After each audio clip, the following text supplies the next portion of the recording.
బలలో పాలు పొందినట్లుగా మనం దేవుని యొక్క వాక్యం చూసుకుంటాం. కొరింథీయులకు రాసిన మొదటి పత్రిక 11వ అధ్యాయం.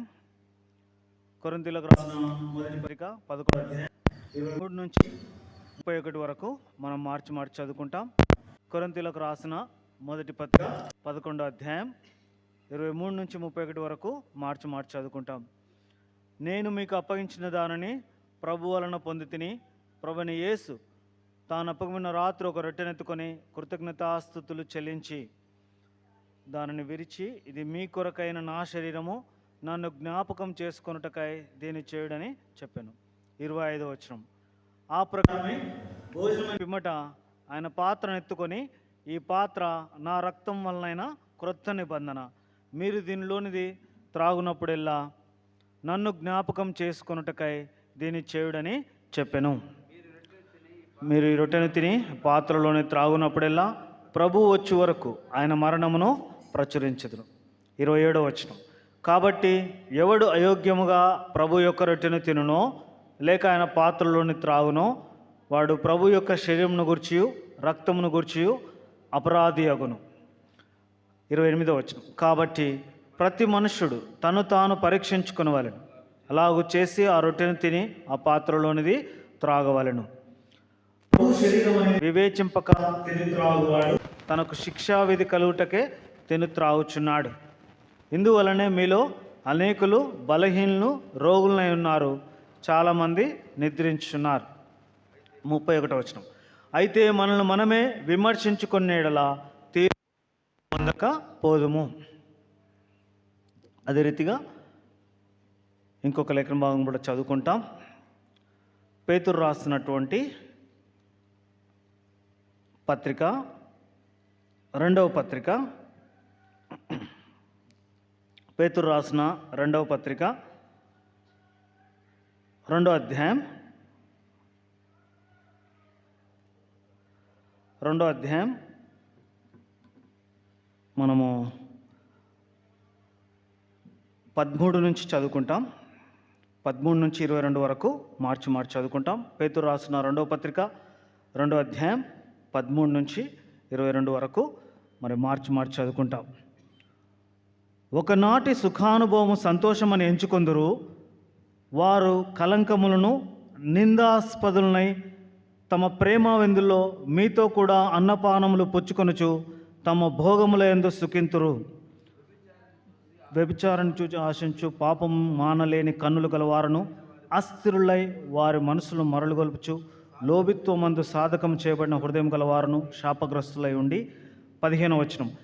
తిన్నని మార్గమును విడిచి బేయోరు కుమారుడైన బిలాము పోయిన మార్గమును బట్టి త్రోవ తప్పిపోయిరి. ఆ బిలాము దుర్నీతి వలన కలుగు బహుమానమును ప్రేమించెను, అయితే తాను చేసిన అతిక్రమము నిమిత్తం అతడు గద్దింపబడెను. ఎట్లనగా నోరు లేని గార్ధము మారవ స్వరంతో మాట్లాడి ఆ ప్రవక్త యొక్క వెరితనమును అడగించెను. 17వ వచనం.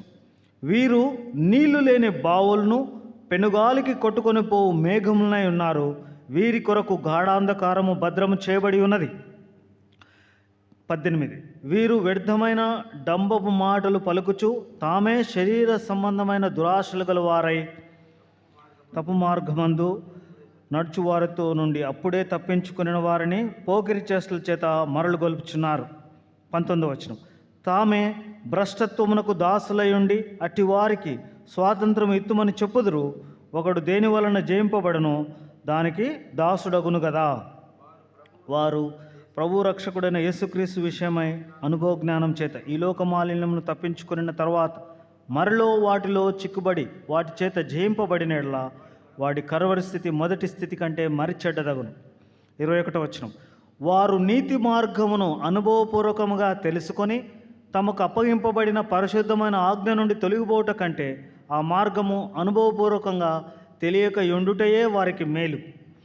కుక్క తన వాంతికి తిరిగినట్లుగా కడగబడిన పంది బురదలో దొర్లినట్లుగా మరలినట్లు అను నిజమైన సామెత చొప్పున వీరికి సంభవించను. సహాయం కొరకే ప్రార్థన చేస్తాం. మా ప్రేమల తండ్రి, జీవముల దేవా, మీ యొక్క బల ఎదుట మీ యొక్క శరీరంకు సాదృశ్యంగా ఉన్నటువంటి రొట్టెలోను మీరు కార్చిన ప్రశస్తమైన రక్తమును సాదృశ్యంగా ఉన్నటువంటి ద్రాక్షారసంలో మేము పాలు పొందినచుండగా దేవా, మరి వ్యక్తిగతంగా మేము సరి చేయబడినటువంటి హృదయములను కలిగినటువంటి వారమై పాలు పొందినట్లుగా మీ యొక్క కృపావాక్యము, సత్యవాక్యము, జీవము వాక్యము మాకును అనుగ్రహించుము దేవా.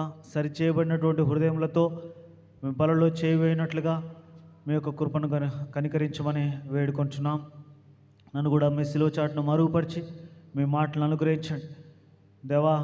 ఈ ఆవరణం అంతటిని మీ రక్త ప్రోక్షణ తీసుకొని వస్తుంటాం. కనిపించి అంధకార శక్తులను యేసుప్రభు నామములో బంధిస్తుంటున్నాం, గద్దిస్తూ ఉంటున్నాం దేవా. మీరు మీ యొక్క రాకడ ఎంతో సమీపంగా ఉంటుండగా మీ రాకడ పర్యంతము మేము చేయవలసినది ఏమిటో తండ్రి వ్యక్తిగతంగా పరీక్షించుకొని దేవా, మరి యోగ్యమైన రీతిలో బలలో పాలు పొందినట్లుగా మీరు ఇచ్చినటువంటి పనిని నమ్మకంగా జరిగించినట్లుగా మమ్మల్ని సంధించమని, మాతో మాట్లాడమని, మమ్మల్ని ఆయత్తపరచమని, మీరు ఆకడ కొరకు మమ్మల్ని సిద్ధపరచమని, సంఘముగా, వ్యక్తిగతంగా, కుటుంబములుగా ఎక్కడ తప్పిపోయామో అవన్నీ సరి చేసుకొని యోగ్యకరమైనటువంటి సిద్ధపాటు కలిగినటువంటి జీవితమును మాకు అనుగ్రహించమని వందనములు, స్తోత్రములు చెల్లించుకుంటూ మీ యొక్క బలలో యోగ్యంగా పాలు పొందటకు కావాల్సిన కృప అనుగ్రహించమని యేసుక్రీస్తు ప్రభువు వారి ఘనమైన నామంలో ప్రార్థించడు వేడుకుంటున్నాం తండ్రి, ఆమేన్.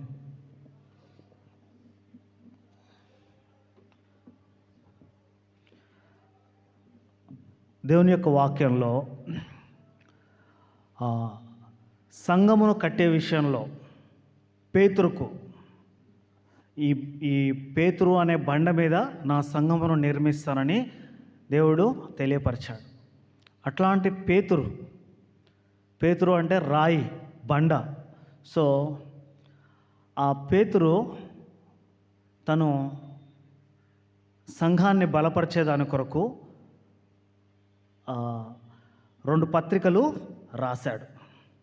దానిలో పేతురు రాసినటువంటి మొదటి పత్రిక, పేతురు రాసినటువంటి 2వ పత్రిక మనం చూస్తుంటే ఈ యొక్క సంఘం ఎంతో కలత చెందినటువంటి పరిస్థితిలో ఉన్నప్పుడు మరి సంఘాన్ని బలపరిచే దాని కొరకే. తర్వాత పేతురు తను ఎంతో మరి దేవుని యొక్క రాకడను అపేక్షించి సంఘంలో ఉన్నటువంటి ప్రతి పరిస్థితిని కూడా చక్కపరిచే దాని కొరకు దేవుడు పేతురును వాడుకున్నాడు.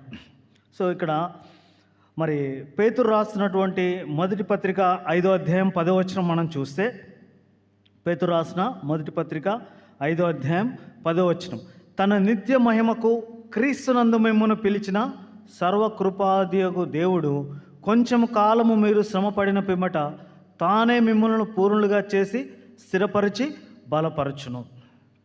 సో కొద్ది కాలం శ్రమలు ఉంటాయి, కానీ సర్వకృప అనేది దేవుడు ఆ శ్రమల తర్వాత పూర్ణులుగా చేసి స్థిరపరిచి బలపరుస్తానని వాగ్దానంను మరి సంఘానికి అనుగ్రహిస్తూ ఉంటున్నాడు. సో దేవుని యొక్క రాకడలో దేవుని యేసుక్రీస్తు ప్రభువారు 2025 సంవత్సరాల క్రితము ఈ భూమి మీదకి వచ్చాడు. ఆయన సమాధి చేయబడ్డాడు, 3వ దినాన తిరిగి లేపబడ్డాడు, 40 రోజులు 10 సార్లు ప్రత్యక్షమయ్యాడు, మరలా రాబోతున్నాడు. అయితే ఆయన రాకడకు గలనటువంటి సూచనలు మనం మత్తయి సువార్త 24వ అధ్యాయంలో మనం చూస్తాం. అయితే ఏ విధంగా మరి దేవుని ఎదుర్కోవాలా, యేసుక్రీస్తు ప్రభువారిని సంఘముగా ఎదుర్కోవాలా అనే సంగతులు మనము చూసినట్లయితే అనేకమైనటువంటివి ఉన్నాయి. దానిలో మరి దేవుడు సంఘానికి వ్యక్తిగతంగా, కుటుంబంగా దేవుడు చేసినటువంటి సదుపాయం ఏంటంటే ఆయన వాగ్దానం. ఆ వాగ్దానం నుంచి నడిపిస్తూ ఉన్నాడు. చూద్దాం. పేతురు రాసిన 2వ పత్రిక మొదటి అధ్యాయంలో 4వ వచనం మనం చూస్తే, ఆ మహిమా గుణాతిశయములను బట్టి ఆయన మనకు అమూల్యములను అత్యధికములైన వాగ్దానములను అనుగ్రహించి ఉన్నాడు. He promised, God promised. దేవుడు మనకు వాగ్దానం అనుగ్రహించాడు. ఏం వాగ్దానం అనుగ్రహించాడు? దురాశను అనుసరించటం వలన లోకమందున్నటువంటి భ్రష్టత్వమును ఈ వాగ్దానం మూలముగా మీరు తప్పించుకొని, ఎంత దురాశ ఉంది ఈ లోకంలో, ఎంతో దురాశ ఉంది, ఎంతో దుష్టత్వం ఉంది. ఈ దుష్టత్వాన్ని తప్పించుకునేదాని కొరకు, ఈ దుష్టత్వం నుంచి తప్పించబడేదాని కొరకు దేవుడు వాగ్దానములను అనుగ్రహించాడు. ఈ వాగ్దానములను మూలముగా దేవ స్వభావమునందు పాలివారగునట్లుగా వాటిని అనుగ్రహించాను. ఆయన స్వరూపంలోనికి రావడానికి కొరకు, వ్యక్తిగతంగా నిన్ను నన్ను సంఘాన్ని ఆయన స్వరూపంలోనికి మార్చబడేదాని కొరకు దేవుడు వాగ్దానములను అనుగ్రహించాడు. ఈ వాగ్దానాలు ఎలా ఉన్నాయి? ఈ వాగ్దానాలు మన జీవితంలో సంపూర్తిగా దుష్టత్వమును మరలించేదాని కొరకు మనకు ఈ వాగ్దానములను ఏర్పాటు చేశాడు. పేతురు రాసిన 2వ పత్రిక 1వ అధ్యాయం 5వ వచనం, ఈ హేతువు చేతనే మీ మట్టుకు మీరు పూర్ణ జాగ్రత్త గలవారై. సో మామూలు జాగ్రత్త కాదు, సంఘాన్ని దేవుని రాకడ కొరకు సిద్ధపరచుకునే దాని కొరకు దేవుడు చెప్పేటువంటి విషయం ఏంటంటే, పూర్ణ జాగ్రత్త గలవారై. సంపూర్ణమైనటువంటి జాగ్రత్తను దేవుడు మనల నుంచి కోరుతూ ఉంటున్నాడు. పూర్ణ జాగ్రత్త, కొంత జాగ్రత్త కాదు, పూర్ణ జాగ్రత్త. 5వ వచనం, మీ విశ్వాసమునందు సద్గుణమును, సద్గుణమునందు జ్ఞానమును, జ్ఞానమునందు ఆశానిగ్రహమును, ఆశానిగ్రహమునందు సహనమును, సహనమునందు భక్తిని, భక్తి యందు సహోదర ప్రేమను, సహోదర ప్రేమ యందు దయను అమర్చుకొనుడి. ఆరాధనలో మనం చూసాం సహోదరున ప్రేమను కలిగి ఉండాలని. సో ఇక్కడ ఎన్ని విషయాలు రాయబడి ఉన్నాయంటే, పేతురు రాసిన 2వ పత్రిక 1వ అధ్యాయం 5-6 వచనాల్లో మనం చూస్తే,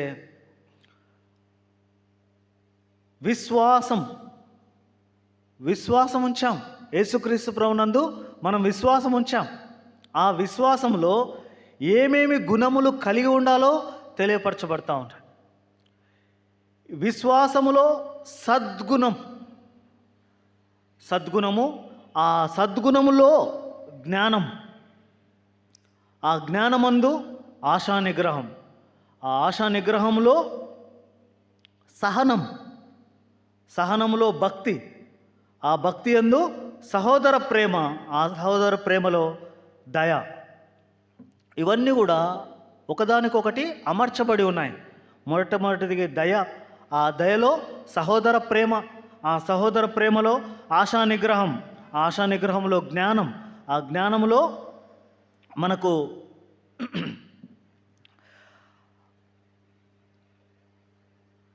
సద్గుణము, ఇవన్నీ ఉంటే ఆయన యందు విశ్వాసము ఏర్పరచబడుతుంది. ఇటు రీతిగా దేవుడు మనల్ని అమర్చుకునే వాళ్ళని సంఘానికి మరి తెలియపరుస్తూ ఉన్నాడు. ఈ వాగ్దానములను మనకు అనుగ్రహించాడు. 8వ వచనం మనం చూస్తే, పేతురు రాసిన 2వ పత్రిక 1వ అధ్యాయం 8వ వచనం, ఇవి మీకు కలిగి విస్తరించిన ఎడలా అవి మన ప్రభువైన యేసుక్రీస్తును గూర్చిన అనుభవ జ్ఞాన విషయములో మిమ్మును సోమరులైనను నిష్ఫలులైనను కాకుండా చేయును. సో ఈ విధంగా దేవుడు ఇచ్చినటువంటి వాగ్దానములను మనం అమర్చుకొని సంఘముగా విశ్వాసముతో దేవుణ్ణి కలిగి జీవిస్తే మనల్ని ఏం చేస్తున్నాయంట? సోమరులను చేయవు, నిష్ఫలులుగా చేయవు, కానీ అవి దేవుని రాజ్యంలో ప్రవేశించేదాని కొరకు మనకి సహాయం చేస్తాయి. సో కాబట్టి మన యొక్క క్రియలు ఏ విధంగా ఉంటున్నాయి? పేతురు రాసిన 2వ పత్రిక 1వ అధ్యాయం 11వ వచనం, మీరిట్టి క్రియలు చేయువారైతే ఎప్పుడునూ తొట్టిల్లరు, అలాగున మన ప్రభువును రక్షకుడైన యేసుక్రీస్తు యొక్క నిత్యరాజ్యంలో ప్రవేశము మీకు సమృద్ధిగా అనుగ్రహించబడు. సమృద్ధి అయినటువంటి పరలోక రాజ్యంలో ప్రవేశం కొరకై సంఘాన్ని, అంటే వ్యక్తిగతంగా కుటుంబంగా దేవుడు మన జీవితంలో ఆ వాగ్దానములను అనుగ్రహించాడు. వీటిని మన యొక్క సంఘ జీవితంలో అనుసరిస్తూ కొనసాగిస్తూ పోవాలి. అయితే పేతురు కొందరు వ్యక్తులను జ్ఞాపకం చేస్తూ ఈ అధ్యాయంలో ఇట్లాంటి దుష్టలోకం ఉంది, దీని నుంచి తప్పించేదాని కొరకు మనం ఈ విధంగా జీవించాలని హెచ్చరిస్తూ ఉన్నాడు. దీని తర్వాత ఇంకొక అధ్యాయం ఉంటుంది, అంతే. పేతురు యొక్క మాటలు క్లోజ్ అవుతాయి. పేతురు తను 2వ అధ్యాయంలో 5వ వచనం మనం చూస్తే, పేతురు రాసిన 2వ పత్రిక 2వ అధ్యాయం 5వ వచనం, మరియు ఆయన పూర్వకాలమందున్న లోకమును విడిచిపెట్టక భక్తిహీనుల సమూహం మీదికి జలప్రళయము రప్పించినప్పుడు నీతిని ప్రకటించిన నోవాహును మరి 7 కాపాడెను. ఈ భూమి అంతా కూడా సమూలంగా నాశనం చేయడానికి దేవునికి ఇష్టమైంది, ఎందుకంటే అంత పాపం ఉంది. సో నోవాహు మాత్రమే కృప పొందిన వాడుగా ఉన్నాడు. నోవాహు తర్వాత నోవాహు యొక్క కుటుంబంలో ఉన్నటువంటి 7 వ్యక్తులు. సో ఆ 8 మందిని ఆ జలప్రలయం నుంచి తప్పించినప్పుడు దానిని జ్ఞాపకం చేస్తూ ఇక్కడ పేతురు రాసిన 2వ పత్రికలో 2వ అధ్యాయంలో దాన్ని మనము చూస్తూ ఉంటున్నాం. పూర్వకాలమందున్న లోకము విడిచిపెట్టక భక్తిహీనుల సమూహం మీదికి, అనగా లోకం మీదికి, లోకం అంతా కూడా నాశనం చేశాడు. ఈ భూమి మీద మానవుడు చేసినటువంటి తప్పిదమునకు ఏమాత్రం కూడా జీవించడానికి వీల్లేదు. అంత ఘోరమైనటువంటి తప్పిదం చేసినటువంటి మనుషుల్ని దేవుడు సమూలంగా నాశనం చేయడానికి ఇష్టపడి అంతవరకు వర్షం కూడా లేదు. అట్లాంటి వర్షమును, జలప్రళయమును రప్పించి సమస్తమును నాశనం అయిపోయింది. కానీ ఒక్క నోవాహు, ఆ యొక్క నోవాహుకు దేవుడు ఓడను నిర్మించమన్నప్పుడు ఆ ఓడ మాత్రమే, ఆ కుటుంబం మాత్రమే ఈ భూమి మీద నిలబడి ఉంది. సో అంత ముందుకున్నటువంటి మనుషులంతా కూడా చనిపోయారు. సో నోవాహు తర్వాత ఆ యొక్క కుటుంబమే మరలా ఈ భూమి మీద విస్తరించింది. అయితే ఇట్లాంటి జల ప్రళయమును నేను మరలా తీసుకొని రాను అని దేవుడు పశ్చాత్తాపడి దానికి గుర్తుగా ఇంద్రధనస్సుని ఏర్పాటు చేశాడు. సో అందుకే వాటర్లో లైట్ వెళ్ళినప్పుడు 7 కలర్స్ బయటికి వస్తాయి. సో ఇది గాడ్స్ కమాండ్ అది. సో దేవునికి మనుషులను ఏమాత్రము నాశనం చేయడం ఇష్టం లేక దానిని గుర్తుగా పెట్టాడు. సో కాబట్టి ఆ రోజు నుంచి ఈ రోజు వరకు కూడా ఇలాంటి భయంకరమైనటువంటి వర్షము రాలేదు. 40 రోజులు కుండపోతగా వస్తే ఏమైనా ఉందా? 1-2 రోజులు వర్షం వస్తేనే ఎన్నో మనం చూస్తూ ఉంటాం. ఈ తుఫానుకి ఇవన్నీ కూడా ఇంత నష్టం వచ్చింది, అంత నష్టం వచ్చిందని మనకు వార్తలు వినిపిస్తూ ఉంటాయి. ఇంత జలప్రళయం ఎప్పుడూ కూడా రాలేదు. మరలా తీసుకొని రావడానికి దేవునికి ఇష్టం లేదు. సో నిన్ను కాపాడేదాని కొరకు దేవుడు ఆ వాగ్దానంను ఏర్పాటు చేశాడు. అట్లాంటి జలప్రళయం ఇంకా మరలా కూడా రాలేదు. సో పేతురు రాసిన 2వ పత్రిక 2వ అధ్యాయం 6వ వచనం, మరియు ఆయన సొదొమ గొమొర్రాలను పట్టణములను భస్మం చేసి ముందుకు భక్తిహీనులకు వారికి వాటిని దృష్టాంతములుగా ఉంచుటకు వాటికి నాశనమును విధించి. సొదొమ గొమొర్రా పట్టణముల యొక్క గతి చాలా భయంకరమైనటువంటి పాపం వారు జీవిస్తూ ఉన్నారు. సో వాటిని సమూలంగా నాశనం చేశాడు. ఇది కూడా పేతురు జ్ఞాపకం చేస్తూ ఉన్నాడు. ఇంకేం చేస్తూ ఉన్నాడు? నీతిమంతుడగు లోతును ఏ విధంగా తప్పించాడో జ్ఞాపకం చేయబడతా ఉంది. పేతురు రాసిన 2వ పత్రిక 2వ అధ్యాయం 7వ వచనం, దుర్మార్గుల కామ వికారయుక్తమైన నడవడి చేత బహుబాధపడిన నీతిమంతుడగు లోతును తప్పించను. ఆ నీతిమంతుడు వారి మధ్యన కాపురం ఉండి తాను చూచిన వాటిని బట్టి వినిన వాటిని బట్టి వారి అక్రమమైన క్రియల విషయంలో దినదినము నీతిగల తన మనసును నొప్పించుకొనుచు వచ్చెను. లోతును తప్పించినాడు దేవుడు. లోతు మరి అబ్రహాము దేవుణ్ణి వేడుకొనుట చేత సొదొమ గొమొర్రాల యొక్క పట్టణంలో సమూలంగా నాశనం చేయాల్సినటువంటి ప్రాంతాన్ని, ఆ ప్రాంతంలో నుంచి లోతును దేవుడు విడిపించాడు. ఇదే అధ్యాయంలో మరి పేతురు రాసిన 2వ పత్రిక 2వ అధ్యాయం 12వ వచనం, వారైతే పట్టుబడి చంపబడుటకే స్వభావ సిద్ధముగా పుట్టిన వివేక శూన్యములకు మృగం వలె ఉండి తమకు తెలియని విషయములకు గూర్చి దూషించుచు తమ దుష్ప్రవర్తనకు ప్రతిఫలముగా హాని అనుభవించుచు తాము చేయు నాశనంతోనే తామే నాశనము పొందెదరు. దుర్నీతి పరుల గురించి, ఇతరులకు తీర్పు తీర్చే వారి గురించి, చెడ్డ మాటలు మాట్లాడే వారి గురించి, ఈ విధంగా స్వభావ సిద్ధముగా తెలియని వారి యొక్క దుష్ప్రవర్తనను వారే నాశనం అవుతారని దేవుని యొక్క వాక్యంలో సూచించబడతా ఉన్నాం. 13వ వచనం మనం చూస్తే, ఒకనాటి సుఖానుభవం సంతోషమని ఎంచుకొందురు, వారు కలంకములను నిందాస్పదులనై తమ ప్రేమావిందులలో మీతో కూడా అన్నపానములు పుచ్చుకొనుచు తమ భోగముల యందు సుఖింతురు. సో మనిషి యొక్క స్వభావము ఎంతగా విచ్చలవిడిగా అయిపోయిందంటే చాలా భయంకరమైనటువంటి స్థితిలోనికి వెళ్ళిపోయింది. చూడండి, యూదా రాసినటువంటి పత్రిక 13వ వచనం, 12-13 వచనాలు. వీరు నిర్భయముగా మీతో సుఖభోజనము చేయుచు తమ్మును తాము నిర్భయముగా పోషించుకొనుచు మీ ప్రేమ వెందులలో దొంగమెట్టులుగా ఉన్నారు. వీరు గాలి చేత ఇటు అటు కొట్టుకొని పోవచ్చు. నిర్జల మేఘములుగాను, కాయలు రాలి ఫలము లేక 2 మారులు చచ్చి వ్రేళ్లతో వెల్లగింపబడినట్లు పడిన చెట్లుగాను, తమ అవమానమును నురుగు వెలగరకువారై సముద్రము యొక్క ప్రచండమైన అలలుగాను, మార్గము తప్పి తిరుగు చుక్కలుగాను ఉన్నారు. వారి కొరకు గాఢ అంధకారము నిరంతరము భద్రము చేయబడి ఉన్నది. భక్తిహీనుల కొరకు, దేవుని మాటలను లెక్క చేయని వారి కొరకు, ఇష్టానుసారంగా ప్రవర్తించే వారి కొరకు, ఇంకా మరి ఈ యొక్క గాఢాంధకారము నిరంతరము భద్రము చేయబడి ఉన్నది. సో నరకము గురించి ఎక్కువ ప్రస్తావన బైబిల్ గ్రంథంలో మనం చూస్తాం. సో అది ఖచ్చితంగా ఉంది. సో దాని నుంచి తప్పించడానికి యేసుక్రీస్తు ప్రభువారు ఈ భూమి మీదకి వచ్చాడు.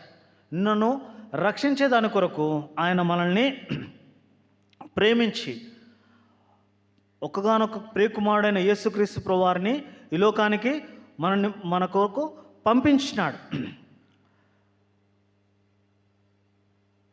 యూదా రాసినటువంటి పత్రిక 14-15 వచనాలు. ఆదాము మొదలుకొని 7వ వాడైన ఆనోకు కూడా వీటిని గురించి ప్రవచించి ఇట్లనెను, ఇదిగో అందరికీ తీర్పు తీర్చుటకు వారిలో భక్తిహీనులను అందరినీ భక్తిహీనముగా చేసిన వారి భక్తిహీన క్రియలన్నింటిని గూర్చి భక్తిహీనులైన పాపులు తమకు విరోధముగా చెప్పిన కఠినమైన మాటలన్నింటిని గూర్చి ఒప్పించుటకు ప్రభు తన వేవేల పరిశుద్ధుల పరివారముతో వచ్చెను. వారు తమ దురాశల చొప్పున నడుచుచు లాభము నిమిత్తము మనుషులను కొనియాడుచు సనుగువారును, వారు తమ గతిని గూర్చి నిందించువారునై ఉన్నారు. వారి నోరు డంబమైన మాటలు పలుకును. సో నోటి ద్వారా చేసినటువంటి పాపములకు, తర్వాత సంఘం వెలుపల చేసినటువంటి క్రియలకు, ఈ లోకానుసారమైనటువంటి లోకంలో ఉన్నటువంటి వాటి కొరకు ప్రయాసపడట ద్వారా వచ్చేటువంటి శిక్ష అది నరకం. అయితే దేవుడు మన విషయంలో ఎంతో ప్రేమ చూపించి ఆయన మనల్ని ఈ యొక్క చెడ్డ ప్రవర్తన నుంచి తప్పించేదాని కొరకు, ఈ యొక్క గాఢాంధకారం నుంచి తప్పించేదాని కొరకు యేసుక్రీస్తు ప్రభువారిని ఈ లోకానికి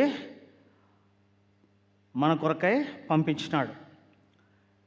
సంఘము మరి వర్ధిల్లే దాని కొరకు అడ్డుగా ఉన్నటువంటి ఈ యొక్క ప్రవర్తనని తప్పించేదాని కొరకు మరి పేతురు రాసినటువంటి పత్రిక 2వ అధ్యాయంలో సంఘములో ఉండేటువంటి చెడ్డ ప్రవర్తనను మరి పేతురు గద్దిస్తూ తెలుపుతా ఉన్నాడు.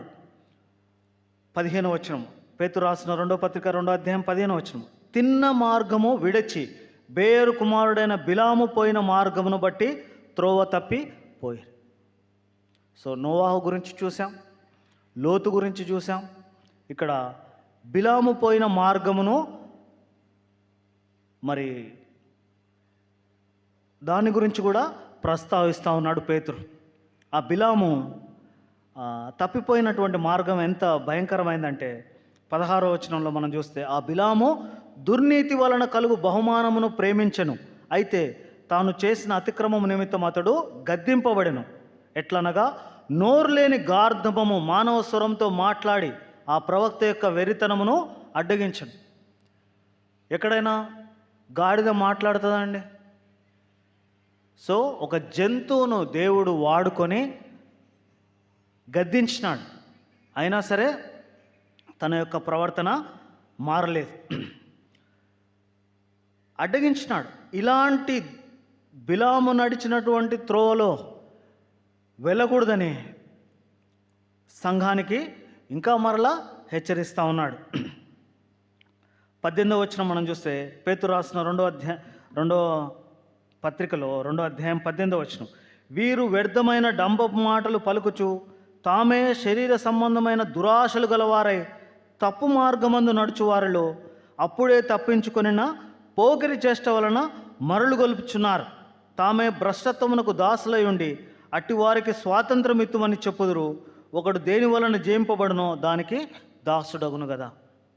తప్పు మార్గంలో చేయరా, ఏంగా చూసుకుంటాం. లోకంలో ఎంత శ్రమ పెడతా ఉన్నారు క్రైస్తవులు అనబడే వారిని, దేవుని యందు విశ్వాసం ఉంచేవారిని, సంఘమును. మణిపూర్ సంఘటన మనకు తెలుసు. ఈ విధంగా దేవుని మార్గంలో నడిచేవారిని మరి పోకిరి చేష్టలు కలిగేవారు ఈ విధంగా ఇష్టానుసారంగా దేవుని యొక్క వాక్యంలో మనము పేతురు రాసినటువంటి పత్రికలో పేతురు సంఘానికి ముందే తెలియపరుస్తాడు, ఇట్లాంటి వారు ఉన్నారు. ఇంకా చెడ్డ సంగతి ఏంటంటే, రక్షింపబడి ఇంకా పాపం చేస్తే అట్లాంటి వారి పరిస్థితి గురించి ఇక్కడ ప్రస్తావిస్తాడు. పేతురు రాసిన 2వ పత్రిక 2వ అధ్యాయం 20వ వచనం, వారు ప్రభువును రక్షకుడైన యేసుక్రీస్తు విషయమై అనుభవ జ్ఞానము చేత ఈ లోకమాలిన్యమును తప్పించుకున్న తరువాత యేసుక్రీస్తు ప్రభునందు విశ్వాసం ఉంచి దేవునితో నడుస్తూ అనుభవ జ్ఞానము కలిగినటువంటి వారు కూడా మరలా వాటిలో చిక్కుపడితే అది ఎంత భయంకరమైన పరిస్థితి అంటే చాలా భయంకరమైన పరిస్థితి. మరలా వాటిలో చిక్కుబడి వాటి చేత జయింపబడిన ఎడల వారి కడవరి స్థితి మొదటి స్థితి కంటే మరి చెడ్డదగును. వారు నీతి మార్గమును అనుభవపూర్వకంగా తెలుసుకొని తమకు అప్పగింపబడిన పరిశుద్ధమైన ఆజ్ఞ నుండి తొలగిపోవట కంటే ఆ మార్గము అనుభవపూర్వకంగా తెలియక యునుటే వారికి మేలు. ప్రభునందు విశ్వాసం ఉంచి ప్రభు కొరకు జీవించే క్రమంలో ఇంకా పాపం చేసి తప్పిపోతే అది భయంకరమైన క్షమింపబడినటువంటి పాపముగా పేతురు సంఘాన్ని హెచ్చరిస్తూ ఉన్నాడు. కుక్క తన వాంతికి తీరినట్లుగా, కడుగబడిన పంది బురదలో దొర్లినట్లుగా, మరలా మళ్ళినట్లుగాను నిజమైన సామెత చొప్పున వీరికి సంభవించును. ఒక 2 జంతువుల యొక్క ఉదాహరణలను తీసుకొని సంఘాన్ని హెచ్చరిస్తూ ఉన్నాడు. సో మన జీవితాల్లో ప్రభునందు విశ్వాసం ఉంచి దేవుని కొరకు నేను నిలబడతానని ప్రభు కొరకు నిలబడి సాక్ష్యం ఇచ్చి ప్రభును వెంబడించే క్రమంలో ప్రభు మార్గంలోను తెలియపరిచే బిడ్డలుగా మనం జీవించాలని దేవుడు కోరుతా ఉన్నాడు. కానీ మరలా ఈ యొక్క లోకంలో ఉండేటువంటి పాపస్థితికి వెళ్ళకూడదు అని ఈ యొక్క హెచ్చరికను దుష్టాంతములుగా మనము చూస్తూ ఉంటున్నాం. సో ఏమాత్రము కూడా ఈ యొక్క లోకము యొక్క పోకడలకు మనము వెళ్ళడానికి వీలు లేదు. పేతురు రాసిన 2వ పత్రిక 3వ అధ్యాయం 3వ వచనం, అంత్య దినములలో అపహాసకులు అపహసించుచు వచ్చి తమ స్వకీయ దురాశల చొప్పున నడుచుకొనుచు ఆయన రాకడను గురించిన వాగ్దానం ఏమాయను, పితరులు నిద్రించినది మొదలుకొని సమస్తమును సృష్టి ఆరంభమునంటే నిలిచి ఉన్నది అని చెప్పుదురని మొదట మీరు తెలుసుకొనవలెను. స్వకీయ దురాశల చేత నడుస్తారు. ఆయన రాకడ గురించి ఇంకా రావట్లేదు, యేసుప్రభు రావట్లేదు ఇంకా అని చెప్పేసి వారు మరలా దురాశల గుండా వెళ్ళినట్లుగా ప్రేరేపించేవారుగా ఉంటున్నారు. చూడండి 6వ వచనం, పేతురు రాసిన 2వ పత్రిక 3వ అధ్యాయం 6వ వచనం. ఆ నీళ్ల వలన అప్పుడున్న లోకము నీటి వరదలో మునిగి నశించెను. అయితే ఇప్పుడున్న ఆకాశము భూమి భక్తిహీనుల తీర్పును నాశనమును జరుగు దినం వరకు అగ్ని కొరకు నిలువ చేయబడినవై అదే వాక్యం వలన భద్రం చేయబడి ఉన్నది. అంటే భక్తిహీనుల తీర్పు నాశనం జరుగు వరకు కూడా ఈ అగ్ని కొరకు నిలువ చేయబడినదే వాక్యం చేత భద్రం చేయబడి. అంటే అగ్ని ఆరదు, పురుగు చావు. సో ఈ అగ్నిలో పడకుండా ఉండేదాని కొరకు దేవుడు ఈ యొక్క వాక్యం ద్వారా నిన్నను కూడా హెచ్చరిస్తూ ఉన్నాడు. బుద్ధిపూర్వకముగా మరి పాపము చేసినట్లయితే దానికి క్షమాపణ లేదు. అపహసించడము, ఇష్టానుసారంగా ప్రవర్తించడము, సంఘమును వ్యతిరేకించడము, ఇవన్నీ కూడా దేవునికి ఇష్టమైనటువంటి కార్యములు కావు. అందుకే ఒక మాట చెప్తా ఉన్నాడు చూడండి, పేతురు రాసిన 2వ పత్రిక 3వ అధ్యాయం 8వ వచనం. ప్రియులారా, ఒక సంగతి మర్చిపోకుడి, ఏమనగా ప్రభు దృష్టికి ఒక దినము 1000 సంవత్సరముల వలన 1000 సంవత్సరములు ఒక్క దినములను ఉన్నవి. కొందరు ఆలస్యమని ఎంచుకొనుచున్నట్లు ప్రభు తన వాగ్దానమును గురించి ఆలస్యం చేయువాడు కాడు, కానీ ఎవడును నశింపవలనని ఇచ్చేయింపక అందరూ మారు మనసు పొందవలన కోరుచు మీ ఎడల దీర్ఘశాంతము కలవాడై ఉన్నాడు. దీర్ఘశాంతం చూపిస్తూ ఉన్నాడు. ఈ భూమి మీద ఉన్నటువంటి ప్రతి మనిషిని దేవుడు ప్రేమిస్తూ ఉన్నాడు. సంఘంలోనికి చేర్చుకోవడానికి ఇష్టపడతా ఉన్నాడు. 1000 సంవత్సరాలు దేవుని దృష్టిలో ఒక్క రోజుతో సమానమని చెప్తా ఉన్నాడు. అయితే ఆయన రాకడెంతో సమీపంగా ఉంది. చూడండి, పేతురు రాసిన 2వ పత్రిక 3వ అధ్యాయం 10వ వచనం. అయితే ప్రభు దినము దొంగ వచ్చినట్లు వచ్చును. ఆ దినమున ఆకాశములు మహాధ్వనితో గతించిపోవును, పంచభూతములు మిక్కటమైన వేండ్రముతో లయమైపోవును, భూమియు దాని మీద ఉన్న కృత్యములను కాలిపోవును. సో ఇవన్నీ ఇట్లు లయమైపోవునవి గనుక ఆకాశములు రవులుకొని లయమైపోవునట్లి పంచభూతములు మహావేంద్రంతో కరిగిపోవునట్లు దేవుని దినపు రాకడ కొరకు కనిపెట్టుకొనుచు దానిని ఆశతో అపేక్షించుచు మీరు పరిశుద్ధమైన ప్రవర్తనతోనూ భక్తితోనూ ఎంతో జాగ్రత్త గలవారై ఉండవలను. దేవుడు నీ నుంచి నా నుంచి కోరుకునేది ఏంటంటే పరిపూర్ణమైనటువంటి జాగ్రత్త. ఈ వాగ్దానములన్నీ కూడా దేవుడు మనకు అనుగ్రహించినాడు. కారణము దేవుని యొక్క రాకడను అపేక్షిస్తూ ఇలాంటి భయంకరమైనటువంటి పరిస్థితిలోకి వెళ్తామేమో కాబట్టి ఈ యొక్క లోకము దాని ఆశ ఆ నడవడి నుంచి తప్పించుకునే దాని కొరకై పరిపూర్ణమైనటువంటి జాగ్రత్తను కలిగినటువంటి వారంగా ఆయన వాగ్దానములను అనుగ్రహించాడు. ఈ వాగ్దానములను చేత పట్టుకొని మనము ఆయన రాకడను అపేక్షిస్తూ పేతురు సంఘానికి తెలియపరుస్తున్నటువంటి సంగతి పేతురు రాసినటువంటి 2వ పత్రిక 3వ అధ్యాయం 13వ వచనం. అయినను మనం ఆయన వాగ్దానమును బట్టి క్రొత్త ఆకాశముల కొరకును క్రొత్త భూమి కొరకును కనిపెట్టుచున్నాము, వాటి యందు నీతి నివసించును. సో క్రొత్త ఆకాశము క్రొత్త భూమి కొరకు కనిపెట్టుకోవాలని సంఘానికి పేతురు తెలియపరుస్తూ ఉన్నాడు. సో మన జీవితంలో కూడా ఈ విధంగా నిందారహితులుగా కొత్త ఆకాశము కొత్త భూమి కొరకు మనం వ్యక్తిగతంగా, కుటుంబములుగా, సంఘముగా మనము ఆశతో కనిపెట్టుకునే వారుగా మనం ఉండాలి.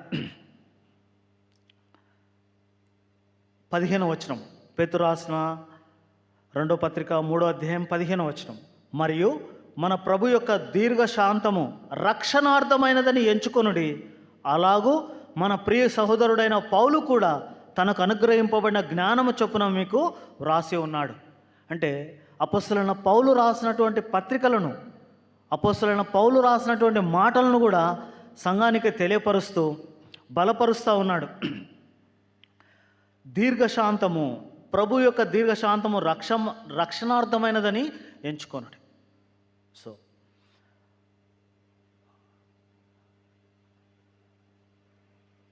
అయితే దేవుని యొక్క వాక్యము ఎవరి చేత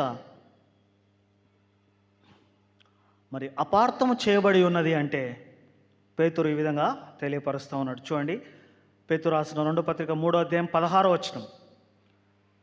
వీటిని గూర్చి తన పత్రికలన్నిటిలో బోధించుచున్నాడు. అయితే వాటిలో కొన్ని సంగతులు గ్రహించుటకు కష్టమైనవి. వీటిని గ్రహించడానికి కష్టమైనటువంటి సంగతుల గురించి చివరిగా చెప్తా ఉన్నాడు. దీని తర్వాత ఇంకా పేతురు మాట్లాడినట్టుగా మనకు కనపడవు.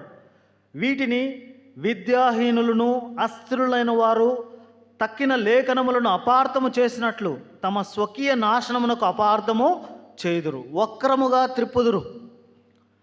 సో దేవుని యొక్క వాక్యంలో మనం చూస్తూ ఉన్నాం, స్వకీయ నాశనానికి అపార్థం చేసేదాని కొరకు విద్యాహీనులు అస్థిరులైనటువంటి వారు దేవుని యొక్క వాక్యాన్ని వక్రీకరిస్తూ ఉన్నారు, అపార్థం చేసుకుంటూ ఉన్నారు. అయితే మనల్ని సంఘాన్ని ఏ విధంగా ఉండాలని బలపరుస్తూ ఉన్నా అంటే చూడండి, పేతురు రాసిన 2వ పత్రిక 3వ అధ్యాయం 17వ వచనం. ప్రియులారా, మీరు ఈ సంగతులు ముందుగా తెలుసుకొని ఉన్నారు కనుక మీరు నీతి విరోధుల తప్పు బోధల వలన తొలగింపబడి మీకు కలిగిన స్థిర మనసును విడిచి పడిపోకుండా కాచుకొని ఉండుడి. నీతికి విరోధంగా ఉండేవారు తప్పు బోధ చేస్తూ సంఘాన్ని తొలగిస్తూ ఉన్నారు. సో సంఘంలో నుంచి తొలగింపబడేదాని కొరకు వారు లేఖనములను అపార్థం చేసుకొనొచ్చు, మరి సంఘంలో విరోధమైనటువంటి మనసును తీసుకొని రాకుండా ఉండేదాని కొరకు వీటిని ముందుగా పేతురు తెలియపరుస్తూ ఉన్నాడు. సో ఈ తప్పు బోధల వలన తొలగింపబడకుండా స్థిరమైన మనస్సు మనం కలిగి ఉండాలని వాక్యంలో హెచ్చరించబడతా ఉన్నాం. ప్రభు యొక్క రాకడ ఎంతో సమీపంగా ఉంది. ఆయన రాకడకు సూచనలుగా ఉన్నాయి. ఈ అగ్నిలాంటి మహాశ్రమలను మనం ఎదుర్కొనకుండా ఉండేదాని కొరకు దేవుడు మన జీవితంలో చేసినటువంటి కార్యమును మనము సంఘముగా మనం ఎక్కడ మరి తప్పిపోకుండా ఉండేదాని కొరకు పేతురు సంఘానికి హెచ్చరిస్తూ ఉన్నాడు. కడవరి స్థితి మొదటి స్థితి కన్నా మరి చెడ్డదవుతుందంట. సో మన జీవితంలో ఏ విధంగా మన యొక్క కడవరి స్థితి ఉంది? మనము నీతియుక్తమైనటువంటి ప్రవర్తనను కలిగి మరి దేవుడు ఇచ్చినటువంటి ఆ యొక్క కమిషన్ పనిని మనము జరిగిస్తుంటున్నామా? చివరి దినాల్లో ప్రభు యొక్క రాకడ ఎంతో సమీపంగా ఉన్నటువంటి దినాల్లో ఆయన రాకడ ఎప్పుడైనా కలగవచ్చు.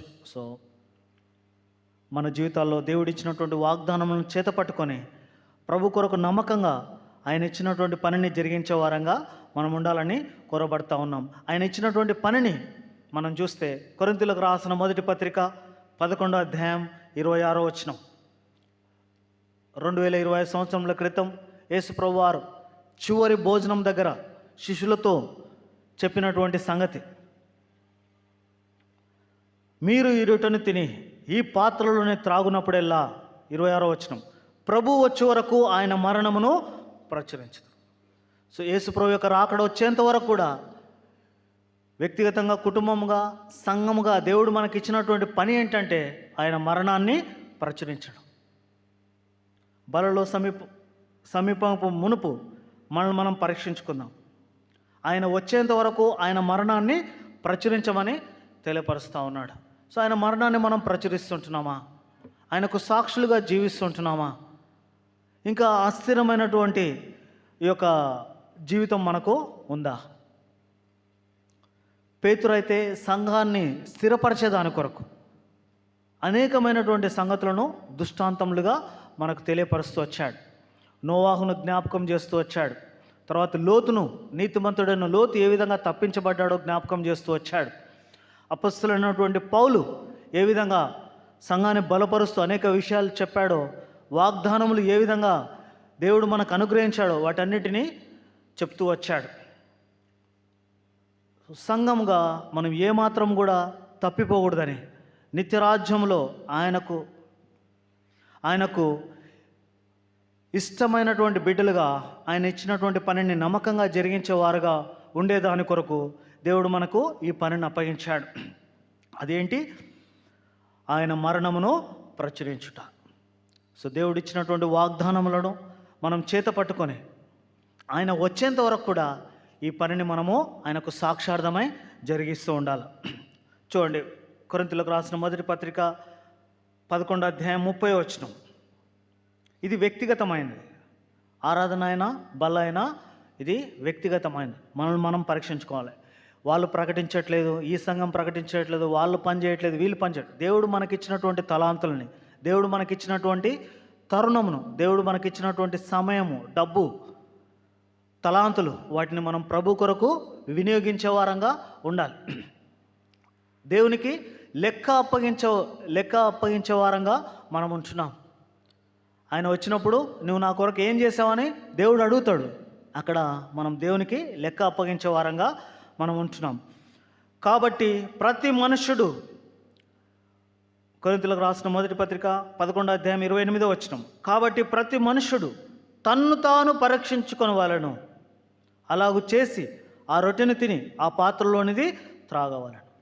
29వ వచనం, ప్రభువు శరీరమని వివేచింపక తిని త్రాగువాడు తనకు శిక్షావిధి కలుగుటకే తిని త్రాగుచున్నాడు. ఇందువలనే మీలో అనేకులు బలహీనులు, రోగులై ఉన్నారు, చాలామంది నిద్రించున్నారు. సో బలహీనంగా ఉండడానికి, రోగగ్రస్తంగా ఉండడానికి వీల్లేదు. మనల్ని మనమే విమర్శించుకునేలా తీర్పు పొందకపోదు. తీర్పు ఉంది ప్రియులారా. తీర్పు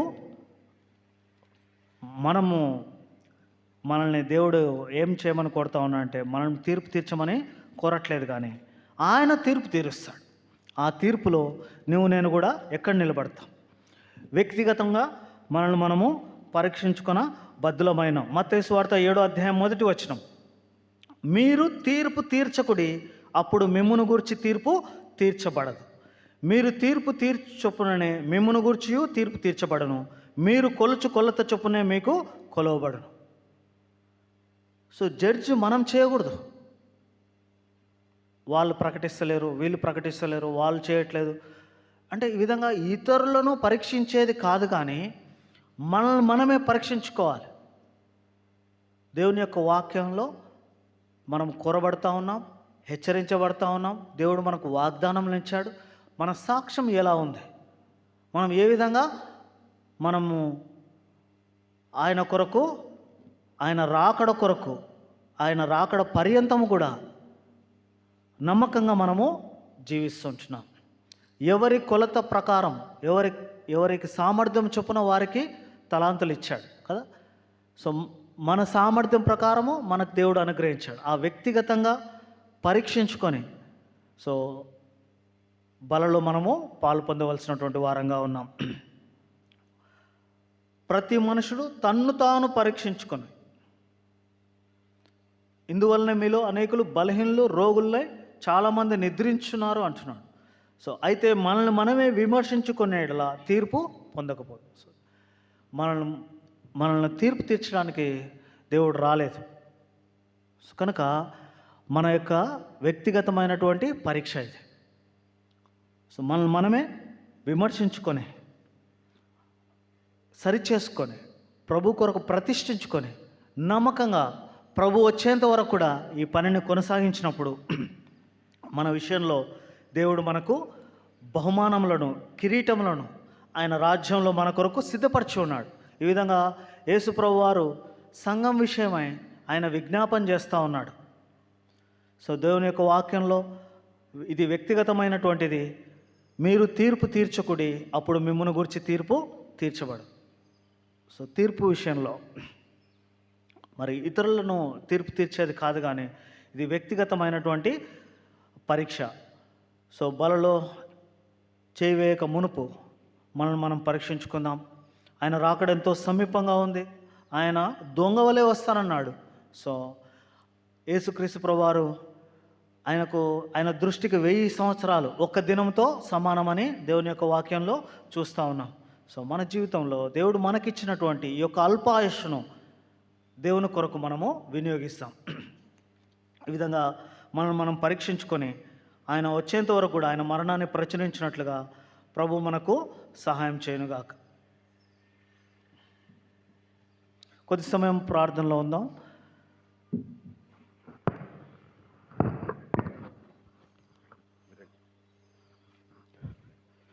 ప్రార్థనలో ఉందాం.